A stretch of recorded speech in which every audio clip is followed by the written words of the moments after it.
I'm Jenelle Riley. I'm an editor at Variety, and welcome to this In Creative Company Q&A with Michael Urie. Today's guest is, of course, a SAG Award-nominated actor you know from shows like Younger and Ugly Betty. He currently stars in the Netflix rom-com Single All the Way. Please welcome Michael Urie. Hi. Hello. Thank you so much for being here. Thank you. I'm thrilled to be here.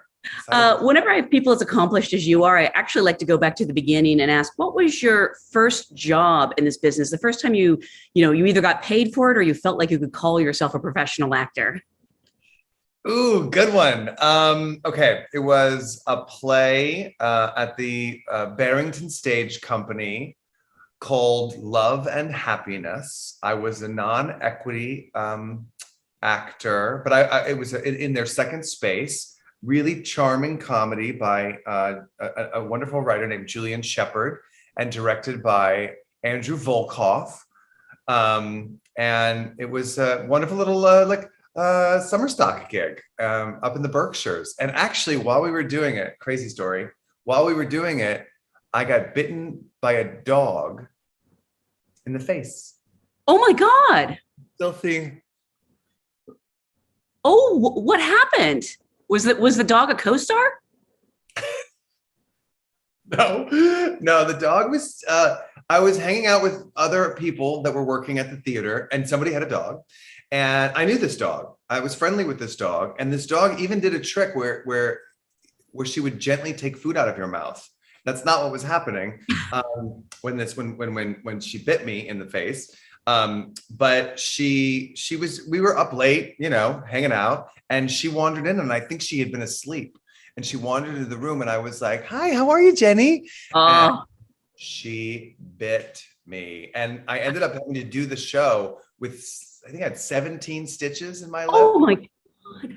No understudy. And so I went on, luckily it was on a day off but it was, like the face is crazy. My face, I said to the doctor, as he was about to, I was, a mess and the doctor was about to stitch me up. And I was like, am I going to look like Mark Hamill between Star Wars and Empire Strikes Back? And he was like, I've never seen those movies. What? Get me out of here. You can't be my doctor. Like a week later, you couldn't even tell. The face heals very, very quickly. Yeah, it was great. Did it affect your speech though when you had to go on? I can't remember. It affected I couldn't eat.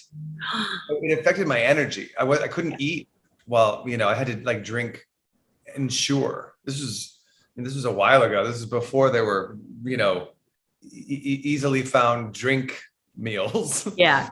Drinking, Ensure and through a straw. But it must have affected my speech a little bit. They had to make an announcement before the show because it was so disgusting. Oh my gosh, what did the announcement say? Just like, he looks that way, don't worry. I think it was something like, don't be alarmed. The lead had an accident and he has some stitches. He's okay.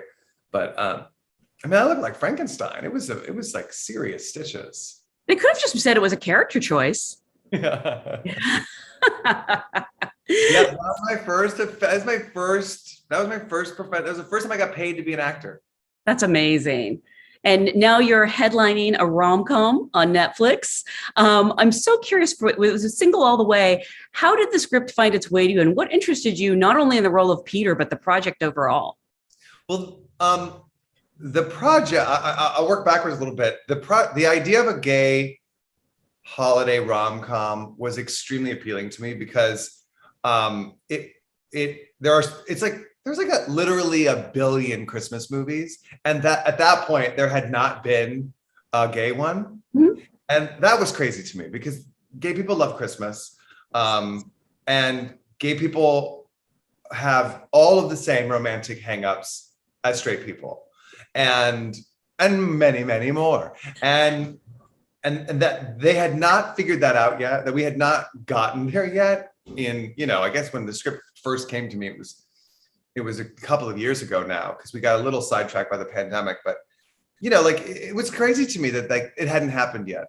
And I'd always wanted to be in a rom-com, but early on in my career, it became clear that like I was going to be playing a lot of gay roles, and that there weren't a lot of gay rom-coms, certainly not mainstream gay rom-coms. And so I stopped thinking about that. I stopped thinking of myself in that way and started focusing on other avenues for myself. And so I was very excited when this script came to me, that like this might be possible. But what's funny is, and also by the way, it was a really good script, really funny script, really tight, really queer, and also super traditional. Like it had all of the Christmas movie tropes that you need, while also being very gay.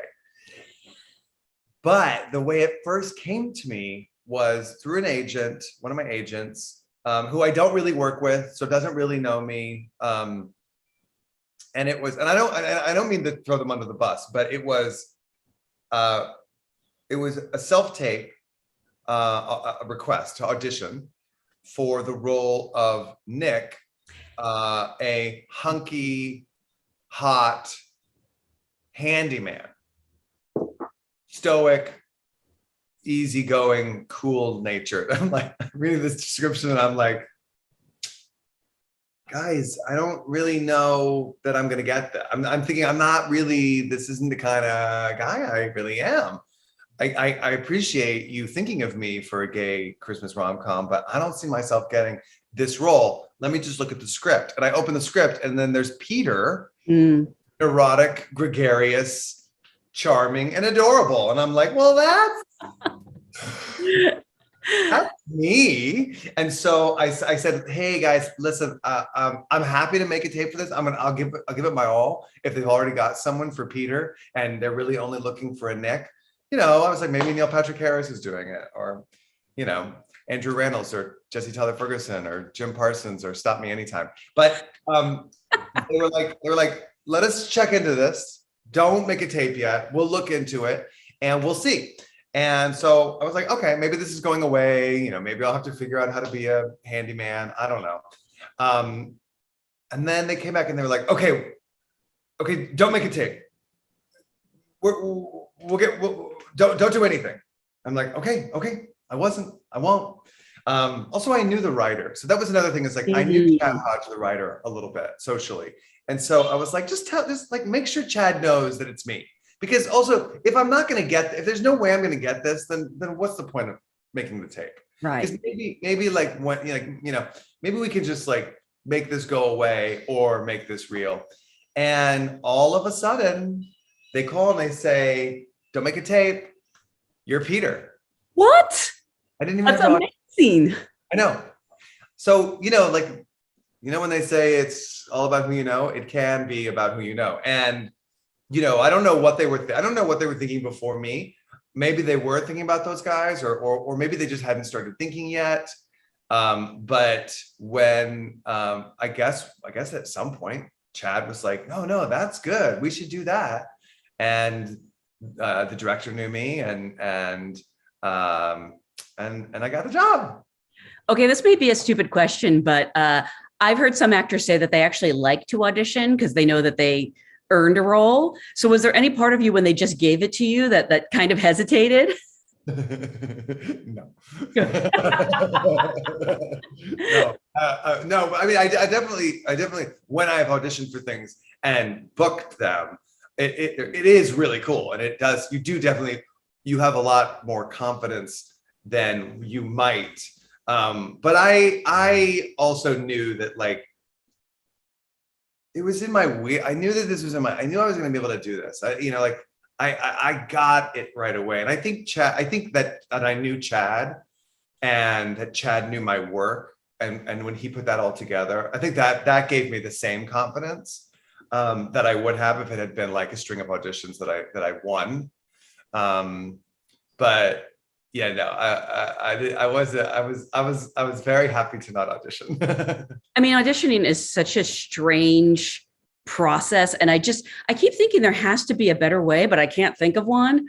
I mean, I understand why they do it, but I don't know any actor who really likes it. No, it's hard.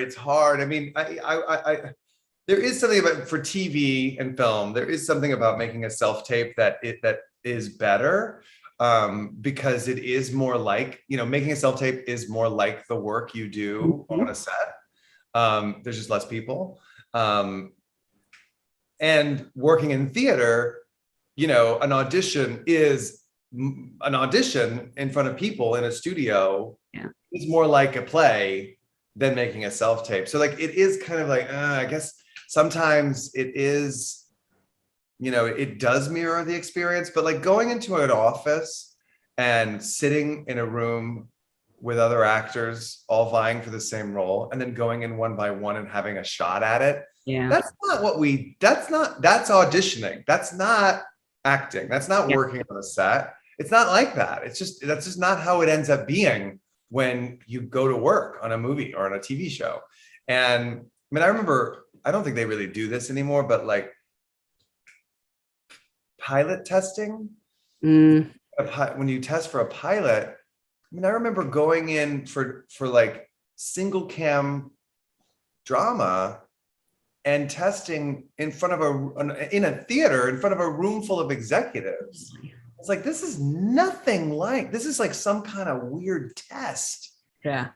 For a task I'll never have to do again. It's sort of like learning all that math and then telling us you're not going to be carrying around a calculator when you're an adult. You need to learn this. And then we all have a damn calculator. It's sort of like, why do I have to prove that I can do the scenes in front of a room full of studio executives when none of them will be there when I'm on set? And also, when I'm on set, I will have gotten the job. Like, it won't be the set, like, I mean, yeah, you could always get fired, but like, it's weird. It's like, what is this test for? Who are we testing? This is not a thing I'll ever have to do again if I get this job. I will have gotten the job. Like, I'm getting the job for acting, not for being able to be cool in front of a room full of studio executives. Right. It's such a separate skill. It's strange to me. It is. It definitely is. And there are people who are great at audition. I mean, listen, there are people who are great at auditioning and great at acting. And then there are people who are great at acting and horrible at auditioning. That's most people, I think, from what I've heard. It is just not the same. I was also, one time I was in an audition where I was for a play, and I had the job and I was reading with other actors. And an actor came in. It was their second or third time coming in, and it kind of fell flat. And I was in the room. It was a heavy room. It was the director and the writer and the artistic director of the theater, me, and it was a big callback. And it didn't quite work, and they were like, we're not really feeling it anymore. And when the actor left the room, I said, so I wasn't in the previous auditions, were they a lot better before? And they were all like, yeah. And I was like, in my head, I'm like, why don't you give them another shot then? Yeah. Why don't you let them do it again? But I didn't say that. I was like, do you think that maybe they were nervous because, like, suddenly they're in this heavy room? And somebody piped up and was like, well, when they do it on stage, there'll be heavy people in the audience. And I'm like, in the dark. Yeah. And they will have gotten the job, and they will have had 6 weeks of rehearsal. It's not the same thing as a fluorescent lighted room with people sitting on one side of a table like this, and 3 people that look like you waiting to come in and try to beat you. That's a totally different thing. It's a totally different skill. That is not a skill that you need to work as an actor. That is only a skill you need to audition. It's weird. It's so strange. I have so much admiration for people who do it. No, it's funny that you actually mentioned that they sent you the script and talked about Nick, because there was a part of me that thought you could have played Nick. And I sort of wondered about the casting. But the actor they ended up pairing you with is so great. I don't want to butcher his name. Is it Philemon? It's Philemon. Philemon. See, I butchered it. Philemon Chambers. And he's like, people won't be saying his name wrong for long, because you're right. He is a star and a natural. We met on Zoom like this. We acted together I was cast first, and then we did a chemistry read like this. And from the moment I looked into those eyes, I was like, he's got it. And I like it. Yeah. And we immediately got along and had chemistry. And I felt like I'd known him for years. And he's not really done anything, but he is a natural. He's a total natural. This is only like his second credit on camera. It's crazy. It's so wild. But he is incapable of falseness. Mm-hmm. And that is like that, especially on camera, like the camera sees it all. And it reads right, it sees right into his soul, and it's all there, and it's all honest. I mean, chemistry is something that's so hard to define. And it sounds like in this case, it was just there. But I don't know if you've ever been in situations where it wasn't there and you had to fake it. Maybe that's where the acting comes in. Yeah. Yeah. I've been really lucky. I've worked with a lot of really amazing actors, and I've been lucky to have chemistry with a lot of the people that I've played opposite. You know what I think it is, though, is like, it's chemistry is so much about listening, and there are actors who don't really listen, and they can still be really good, but if they're not really listening and they don't really change when you change, then it can be tough to have chemistry with them, Mm-hmm. or read as false or something. And luckily listening, you can't learn honesty, but you can kind of learn how to listen. Like I've seen actors, over time get better at listening. Or if I've been in a if I've, set a series or a long run of a play, like you can eventually get better at listening. But if you're not listening, then you're not going to respond to whatever the other person's doing, and that's where the chemistry is. It's like being in sync with one another. Whether that's in sync with getting to know each other or in sync with having known each other, you have to sort of be able to adjust to whatever it is that they're doing, or you don't have chemistry. I mean, speaking of chemistry, your whole family, I mean, you have Kathy Najimy and Barry Bostwick as your parents, and then Jennifer Coolidge, who I think everyone is dying to work with. And as they should be, because she is like a legend. And there's no one, I mean, I've never worked with anyone quite like her. Yeah. Or Kathy, for that matter. I mean, Kathy I remember watching Soap Dish and Sister Act, Yeah, and Hocus Pocus, but like especially Soap Dish, where she plays Sally Field's dresser on the soap opera, and it's a small part, and she's there a lot. You see her a lot in wheeling carts back and forth or trying something. She has a few little scenes, but she steals every moment the camera's on her. Something amazing is going on, and I can remember everything she does in that movie. And then she did the same thing in Sister Act. She stole every scene she was in. And you see that still. Now, she doesn't have to steal scenes anymore because she's like the lead in things, and she's got a major role in this movie, but you still see those like magical glimpses of things. And Kathy and Jennifer sort of have that in common, that the scene stealing thing, and that thing where like it's something completely surprising to everyone, including them. I mean, there's stuff in the movie that both of them do that are, like little ad libs or just like looks or inflection, like things that they only did one time. And I saw every take, I watched them do every take, and they would do something new and surprise themselves and surprise us and surprise the crew and make everybody laugh. And that stuff is gold. And that's the kind of thing, that's sort of what I think part of what makes them gay icons, is because gays love when their diva is guaranteed to give them something that they love and guaranteed to surprise them with it. Yeah. That's what they love about drag queens. That's what we love about Judy Garland, Barbara Streisand, people like that. that's what we love about Jennifer Coolidge, Kathy Najimy, is that we know we're going to get something fabulous, but we don't quite know how it's going to be delivered. Something else I love, speaking of the parents in this movie, is this is a gay rom-com where no one has to come out. How about that? Yeah, I mean, I'm sure there were discussions about that, but that had to be like such a pleasant, refreshing twist. Yeah, I mean, it's so nice to know that like we can make stories like that. I mean, obviously, like seeing people come out in movies and TV shows can help people to come out. I know that firsthand. When my character came out on Ugly Betty and his mother, played by Patti LuPone, gay icon, didn't accept him, it shattered people, and it meant a lot to people. And I know people who came out because of that episode, or who turned to their children and said, I want you to know I wouldn't be like that. And so the kids came out. I mean, that was that, and that is the power of media. Like it really did help people. It really did sort of change people's lives.